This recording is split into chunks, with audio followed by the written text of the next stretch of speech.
여러분 안녕하십니까, 진성호입니다. 안철수 국민의당 후보의 유세버스에 타있던 두 사람이 사망하는 비극이 일어났습니다.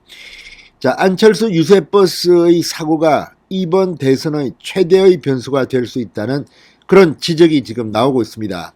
무엇보다 윤석열 안철수의 야권 후보 단일화에 이번 유세버스 사고가 상당히 크게 작용하리라는 것인데, 이 문제를 제기한 쪽은 국민의힘이나 국민의당이 아니라 오히려 민주당 쪽이었습니다. 지금 민주당 이재명 선대위 측은 이 사고로 인해서 안철수 후보가 대선 중도 하차를 하고 윤석열과 단일화하는 그런 시나리오를 상당히 두려워하는 것으로 보입니다. 방금 전 조응천 민주당 의원, 이재명 후보와 굉장히 가까운 그런 사이입니다. 조응천 의원이 라디오 인터뷰에서 굉장히 충격적인 발언을 했습니다. 조응천 의원의 이야기를 들으면 어쩌면 안철수 후보가 중도 하차할 가능성이 있는 것 같습니다. 지금 민주당은 이걸 굉장히 두려움을 가지고 보고 있습니다. 사실 단일화하지 않고 완주해도 윤석열 후보가 당선될 수 있다는 여론조사들이 계속 나오고 있습니다. 국민의힘 여의도연구소의 비공개 조사에서도 이런 지지율은 확인된 것으로 보입니다. 요즘 국민의힘이 부쩍 자신감을 갖는 이유가 비공개 조사에서 윤석열 후보가 상당히 잘 나오는 모양입니다.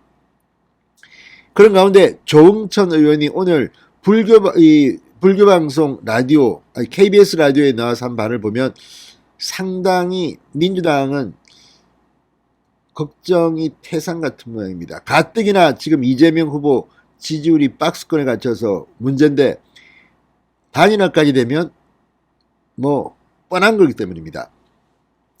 조응천 의원은 KBS 라디오에 나와서 뭐라고 했을까요? 사실 두 사람이 사망한 상태에서 이런 정치공학적 말을 한다는 것 자체가 조금 적절하지는 않습니다. 그렇지만 조응천 의원이 이런 말을 했습니다. 진성호의 직설 시작합니다. 방송에 앞서 아직 진성호 방송에 구독자가 아니신 분은 붉은색 구독 버튼 눌러주십시오. 더 좋은 방송으로 보답하겠습니다. 어제 안철수 선대위는 안철수 후보 본인을 포함해서 국민의당 이 선거운동은 모두 선거를 중단한다고 했습니다. 전면 중단한다고 했습니다. 자, 지금 이 두 분이 돌아가셔서 빈소가 차려졌습니다. 또 한 사람은 응급실로 갔는데 지금 상당히 위중한 상태라고 합니다. 이 사태 수습이 끝날 때까지 국민의당은 선거운동을 중단합니다. 이게 뭘 의미하겠습니까? 자, 조응천 의원은 이렇게 말했습니다.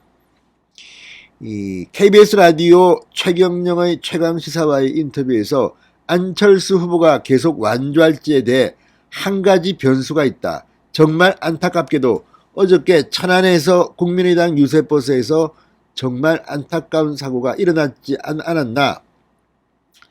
안철수 후보도 유세를 중단하고 선거운동을 중단하고 천안으로 가서 사고를 수습하는데 진력을 한다고 하는데, 한참 레이스를 하다가 쇼트를 하다가 한번 미끄러지면 다시 참여하기가 힘든 걸 보시지 않나. 그게 어떤 영향을 미칠까. 저는 사실 그게 변수가 될 수 있겠다 속으로 그런 생각은 저 개인적으로 한다고 말했습니다. 한번 미끄러지면 다시 참여하기가 어렵다. 이건 중도 하차라는 걸 의미합니다. 거의 대놓고 이런 표현을 썼습니다. 자, 이 외에도 이 안철수 후보 부인 김미경 교수가 코로나 확진 판정을 받고 지금 기저질환이 있기 때문에 병원에서 치료를 받고 있는 데 대해서도 대통령 선거에서 배우자가 할 수 있는 영역이라는 것이 굉장히 크다. 그리고 안철수 후보와 김미경 교수 간 두 분의 관계는 굉장히 돈독하신 걸로 그렇게 알려져 있는데 뭐 그런 것도 라며 변수가 될 것으로 우려했습니다.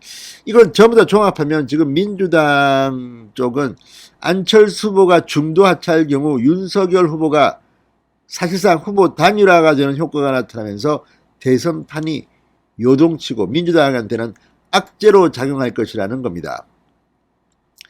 자, 지금 조홍천 의원은 이재명 후보의 최측근입니다. 선대위 공동상황실장이라는 직함도 갖고 있습니다. 그 조홍천이 이 정도 말하는 것은 민주당에 상당한 패닉이 오고 있다는 것을 의미하는 것이 아닐까 싶습니다. 자, 조홍천 의원은 현재 판세에 대해서 공식 선거운동을 들어갈 때까지 이렇게 한치 앞을 내다볼 수 없는 이런 선거는 정말 지금까지 이런 대선은 없었다. 극한 대선이다. 참 치르고 있는 저희들도 바짝바짝 침이 마르고 쫄깃쫄깃하다. 이렇게 말했습니다. 뭘 말하겠습니까? 지금 여론조사에서 상당히 크게 밀리고 있다는 것을 사실상 실토한 게 아닌가 싶습니다. 선거하실 때 처음에는 자신감을 줘야 되는데 조홍천 상황실장이 이 정도 말할 정도면 지금 민주당의 사정은 상당히 힘든 모양입니다. 자, 어쨌든 조홍천 의원의 말처럼 안철수 후보 측의 유세버스 사망사고가 야권 단일화의 변수로 급부상하고 있는 것은 사실입니다. 자, 국민의힘 윤석열 후보는 오늘 이 유세차의 로고송 율동을 전면 금지시켰습니다. 그리고 오늘 일정이 끝나면 오늘 상당히 빡세게 돕니다. 뭐 호남에서부터 강원도까지 갑니다. 그런데 이 일정이 끝나면 이 유세버스 사망자 빈소를 찾을 예정이라고 합니다. 직접 찾는다고 합니다. 민주당은 아마도 뭐 다른 사람들, 이낙연 전 대표, 또 뭐 오영훈 후보 비서실장이 이 천안 당국대병원과 순천향대병원 장례식을 찾아 조문할 계획이라고 하는데 윤석열 후보는 직접 조문합니다. 그래서 오늘 윤석열 후보와 안철수 후보가 만날 가능성이 적지 않은 것 같습니다. 국민의힘과 국민의당은 일단 정치적 문제를 이야기하지는 않습니다. 지금 고인이 됐는데 어떻게 그런 이야기를 하겠습니까? 그러나 장례식장에서 빈소에서 두 사람이 조우한다면 윤석열과 안철수의 비공개 면담이 있을지도 모릅니다. 아무튼 야권 단일화가 굉장히 빠르게 진행되고 있습니다. 진성호의 직설이었습니다. 여러분 감사합니다.